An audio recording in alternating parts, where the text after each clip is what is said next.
একটা বিষয় আসলে সকাল থেকে পত্রিকায় অনেকগুলো পত্রিকা আমি পড়লাম, কিন্তু এই রামিসা হত্যা মামলার যে রায়, সেই রায়ের কার্য দিবস নিয়ে একটা ঘাপলা। কেউ বলছে ৩ কার্য দিবস, কেউ ৪, কেউ ৫ এবং ৬। এই কয়েকটা ভেরিয়েশন আমি আজকে পত্রিকাগুলোর থেকে পেয়েছি। আমার খটকার বিষয় হচ্ছে যে আসলে পত্রিকা বাংলাদেশের লিডিং সবগুলো পত্রিকা, এটা আমার হাতে আছে এখন মানব জমিন, আপনারা দেখতে পাচ্ছেন। এরপরে আছে বাংলাদেশ প্রতিদিন, এরপরে আছে ইতিহাস, দেশ রূপান্তর, সময়ের আলো, ডেলি স্টার, টিবিএস। টিবিএসের পরে আছে হচ্ছে প্রথম আলো। হ্যাঁ, তাহলে প্রথম আলো, ডেলি স্টার, টিবিএস, বাংলাদেশ প্রতিদিন, সময়ের আলো, সবগুলো পত্রিকা আমরা একটু বিশ্লেষণ করব। প্রথমে দেশ রূপান্তর দিয়ে শুরু করি। হ্যাঁ, দেশ রূপান্তরে রামিসার রায়টাকে লিড করা হয়েছে। এটা হচ্ছে সাক্ষ্য গ্রহণ শুরুর ৩ কার্য দিবসেই বিচার শেষ। দেশ রূপান্তর রাখি আমরা পেলাম ৩ কার্য দিবস।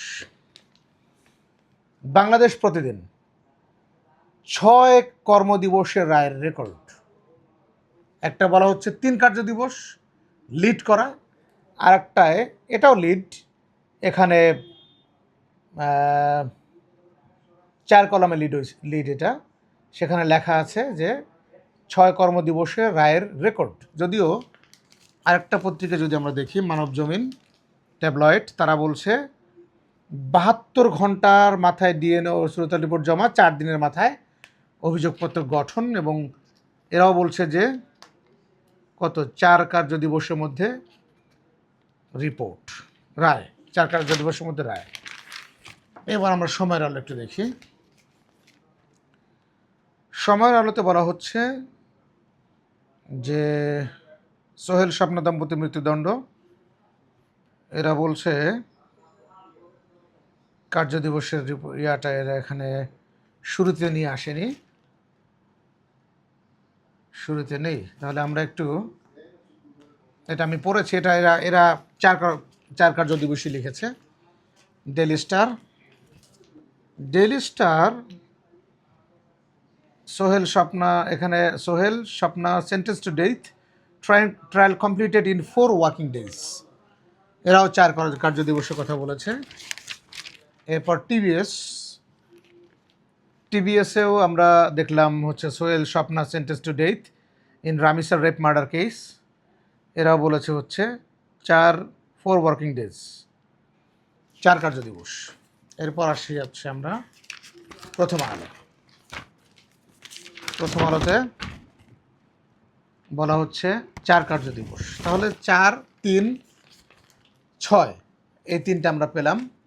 এবং আমি দেখেছি বেশ কয়েকটা পত্রিকাতে, আমাদের আমার দেশ, তারা বলছে যে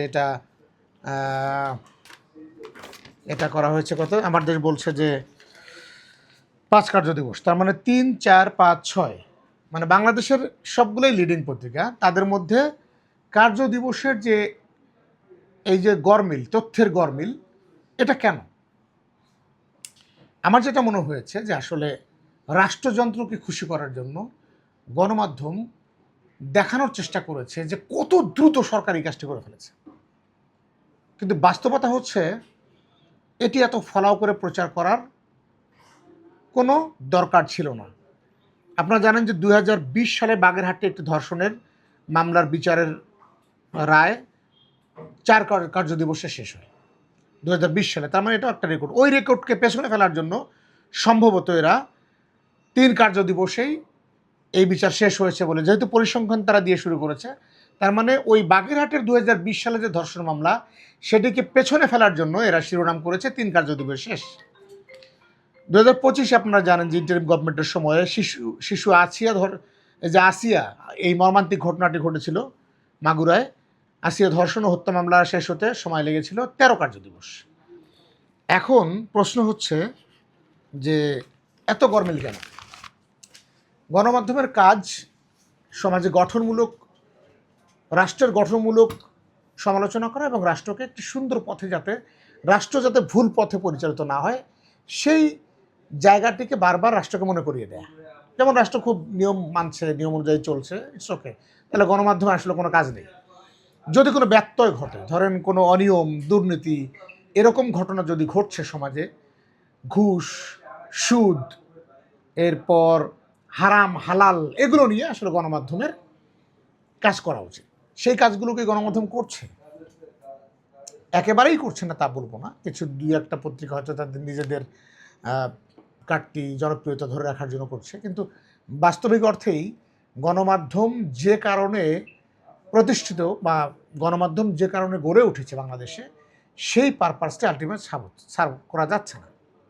ফলে গত 15 বা 16 বছর আপনারা দেখেছেন যে একটা ফ্যাসিবাদী সরকার, তাদের সবশেষ আন্দোলনের মুখে তাদের পতন, এটা গণমাধ্যমের ব্যর্থতার কারণে। ওই সরকারের ব্যর্থতা যতটুকু নয়, তার চেয়ে বড় ব্যর্থতা হচ্ছে গণমাধ্যমের দালালি, পাচাটা, দখলদারিত্ব, পাহারা, এই লুটপাট, অর্থ পাচার, সব কিছুর মূলে, এবং আমলাতান্ত্রিক যে দুর্বৃত্তায়ন বা দুর্নীতি, সেটির দায় হচ্ছে গণমাধ্যমের।